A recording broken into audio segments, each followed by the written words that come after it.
Hi everyone, it's your boy Zach, and I just got finished watching The Addams Family, which is a little weird because I watched the sequel first and then I rewatched the original. Although I saw both of them in theaters when they came out, so I originally saw them in order. So I had kind of weird memories of both of them. I remember really liking the second one, and I remember the first one being like the epitome of the word okay. Like, I remember walking out of the theater and everyone had like a bland smile, like, that was fine. But I misremembered it as the Adams family constantly being put in front of normies, and then the normies being like, these people are weird. But that was not correct. In the movie, the Adams family is part of a community. Like, they go to their children's, school plays and stuff like that. So I was wrong about that. But what I was right about is that it is fairly bland. And the thing that I found absolutely heartbreaking that I learned yesterday is I just kind of wondered, what was the second one was so good. What was the box office as compared to the first one? And this is where it's freaking terrible. It didn't even make half as much as the original. Now, there is some weird shenanigans in that it looks like what do you call it? There was no international release for the second one. I looked it up on Wikipedia, and apparently, as they were making the first movie, they found out that they didn't have the international rights. So then they had to negotiate with the studio that did have international rights, and I guess they worked that out. As long as it was successful, everyone was happy.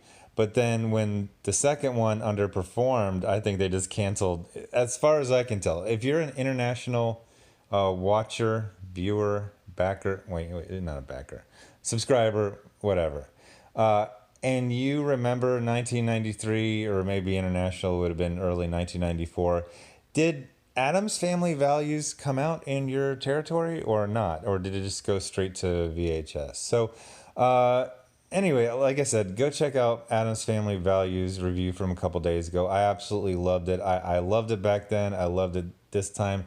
And all that the original made me want to do was go watch the sequel.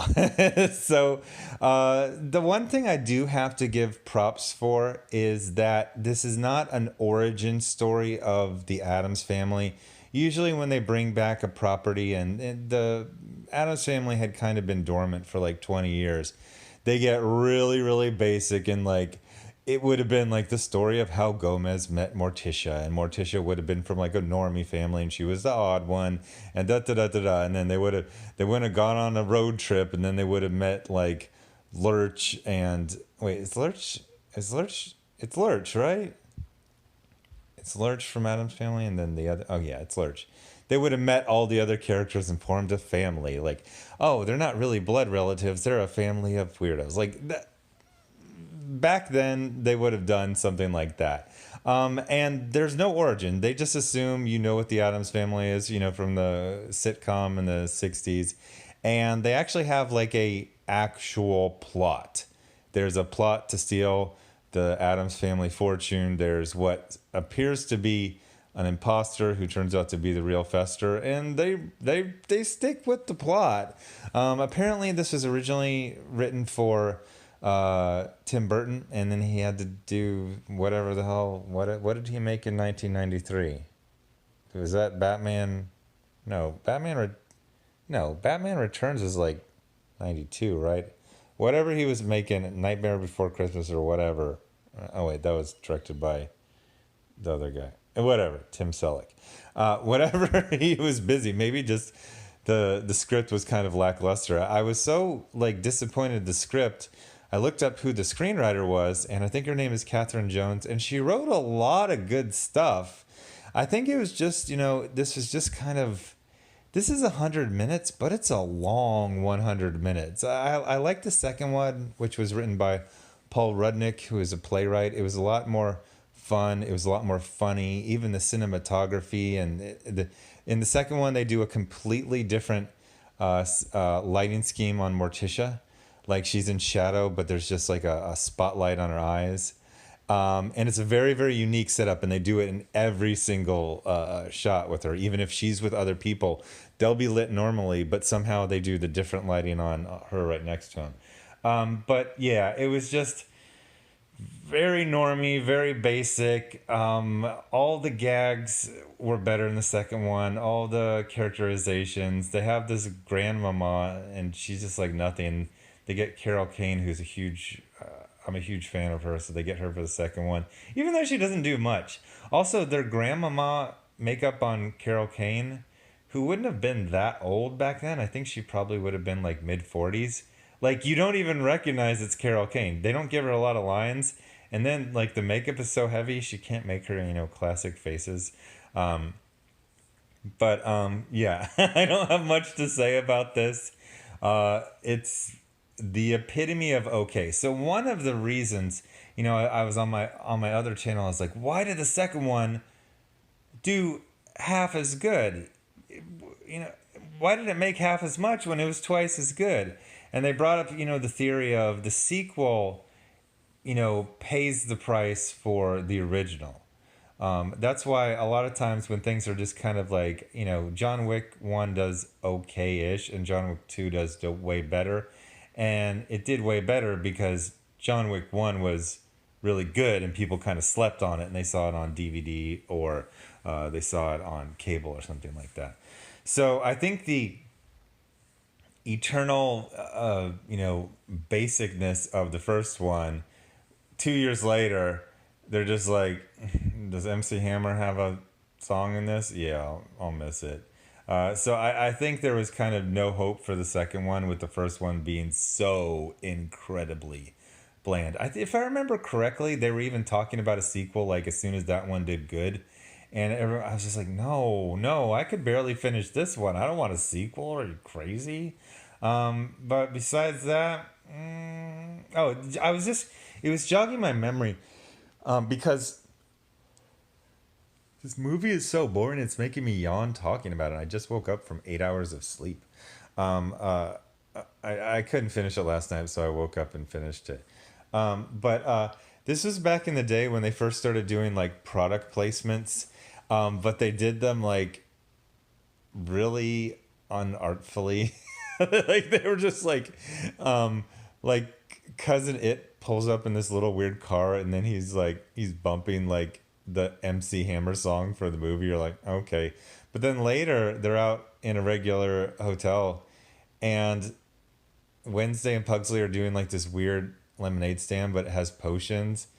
And then they give it to Lurch, and across the street is this huge sign for Tombstone Pizza. It just like completely distracts the whole shot. You're like, what are you doing? And then they all have to get like normie jobs because they got kicked out of the mansion. And then Thing is the hand, right? He gets a job at FedEx, and they show him delivering packages really quickly. It's not really funny. It's not unfunny. It's just kind of there. But it's like a full minute of screen time, just him running around and just tossing FedEx packages, and everyone's like, whoa, this was delivered so quickly. It's like, I don't remember any of those for the segment. Maybe that actually helped. That gets the studio another million. They're like, okay, fine. But without the international and without the, with paying the price for the blandness of the first one, with the second one massively underperforming, I'm like, yeah. So I still can't believe that they haven't come up with like a Netflix or Amazon TV show where it's just called Wednesday and it's Christina Ricci as an adult. Am I nuts? Would that be the biggest hit ever? Christina Ricci, especially in the second one, it's like the most perfect casting and performance of a character. You know how you have like Batman, and there's some actors who are better or worse, and you're like, well, this one was good for this style, and this was, but there's never just been like a 100% perfect Batman. Like, come on. Why am I coming up with ideas like this at 8:30 on a Saturday morning. Come on, Hollywood, Netflix, perhaps Amazon Prime Video. Contact Christina Ricci, contact the studio that has the rights to the Addams Family, and say we're doing it's just like whatever. Okay, so I'm just gonna pitch this. You know how they had the Karate Kid movies, and then there were all these internet memes about Danny really being the bad guy. So they brought back I forget the name of the show, Cobra Kai, and it like do a thing where Wednesday Addams is like a regular woman. She's like living in Portland or something like that, has a regular job, and she got like deprogrammed. She was like, I was in this horrible family. It was awful. Like they would teach me to murder people. They would let me play with knives and butcher knives and swords. They would catch me trying to kill my little brother, and they would just think it was cute. We played a game called Wake the Dead. We would go out into the family cemetery and literally dig up our dead relatives. They're like, oh, this is Aunt Lavinia. She was beheaded by her children. And then they would make me look at it. She's like, I went off to college and I started telling my roommates about this. First of all, they put me in a mental health facility, and then they arrested all of my relatives. They're all in jail. A couple of them, went to the, electric chair. And now I was in a mental health facility for 4 years. I went back. I finished. Oh, this would be great. And then you do a little twist where it starts to come back, and maybe obviously, oh, you could have Gomez and Morticia, come back from the dead. Oh my gosh, who wants to see? Put me in as a showrunner on an Amazon Prime Video series called Wednesday, starring Christina Ricci. Come on. Oh my gosh, that would be the biggest hit ever. How are they not doing that? Anyway, thanks for watching, and I'll have some movie. I filled up both my Netflix and my... I decided to watch things I've watched before if I can do the whole series. Like, I'm going to do all the Matrix movies. I'm going to do all the Indiana Jones movies because they have them on Netflix right now. Although Netflix is driving me insane because they have Batman Begins, The Dark Knight, but they don't have Dark Knight Rises. For whatever reasons. Yeah. But I got more than enough stuff in my watch list and queues to last for well into August. So I'm just going to watch whatever. I think I might watch Blacklist again. Do a video on that next.